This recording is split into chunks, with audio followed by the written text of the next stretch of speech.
Today, ESPN by itself is worth $32 billion, far more than the parent company ever was. So I always say George Getty would have thought that investment turned out pretty good. Non-oil. At what point did you think that, did you have the glimpse that the project you're working on could have been what it is today, ESPN that we see? I'm not trying to be funny, but I'll tell you one thing that gave us a real kick was we were named as a co-respondent in a divorce case. Yeah. A bartender in New Orleans would come home at midnight, drink beer, and watch tape football games. And his wife named and then hit the headlines, and we sent T-shirts and caps and everything. He became an ESPN hero. So the wife didn't like that very well. But we did a lot to bring women into television also.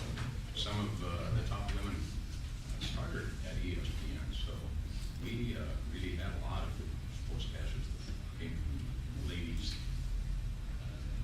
A lot of firsts for ESPN. They could afford to do that, we weren't sure anybody was watching. So I do have a good story, it's self-serving, but I remember in 1983, a friend of mine and I were watching a football game, and we kept wondering what the score was. It was on ESPN. And so I wrote to our president the next day and I said, we're not sure anybody's watching these games anyway. Why couldn't we superimpose a score so that we'll know, the public will know what the hell the game is?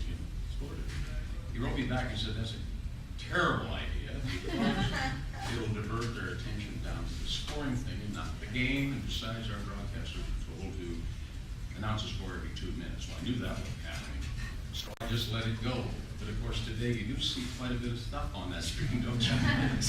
So I guess somebody else thought it was a good idea. But network people back then did not know about cable. They tried to carry their network intelligence, if you will, into cable. It didn't work at all. It just was a different medium, and the cable operator was an individual. They didn't have just freedom to do anything they wanted with their broadcast. They had to be different. So it took a long time for people to understand, professional people to understand cable. Yes, sir. How does, or how will ESPN continue to evolve under the ABC umbrella, since it is such a... Well, I want to tell you, it's not the ABC umbrella. I always have said, and I say it in the book, that the success of ESPN, in my opinion, can be because of the succession of ownerships. Getty, in the original, I don't think anybody else would have done it like that. They might have done it later, but not at that time. And then the ABC brought in their broadcasting talent and their expertise. So they put it up in a new platform as things progressed. And then Disney, when they bought ABC in 1996, they bought ABC, which included ESPN. Michael Eisner said that the trophy in that acquisition was ESPN. Today, ABC has been slowly moved away. There's no ABC anymore, really. ABC News, that's it. All sports is under ESPN. Now, they do protect that ABC Sports name. You will see a lot of times you can watch and say, ESPN presents on ABC. And that's how they're doing it. Yes, sir.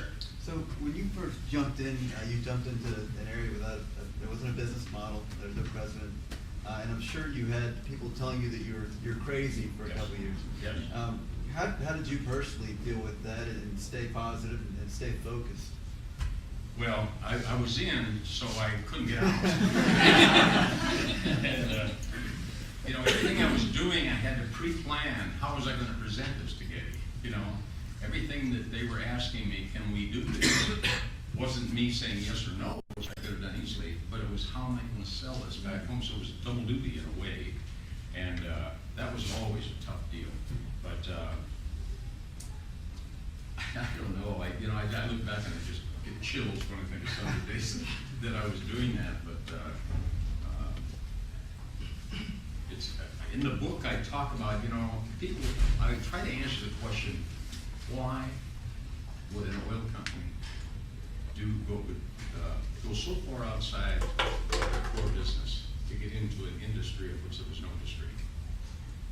Number two, why would I, as a successful executive with that oil company, compromise my whole career to get them into that position? I answered that in the book, and I told you partly why.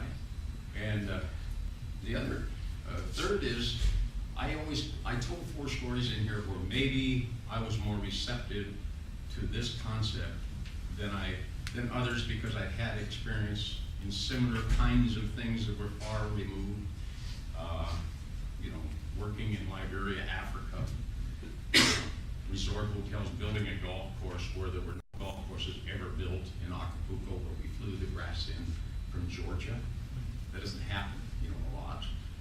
And things like that where I had created some opportunities, and they were successful. Maybe I had more confidence in something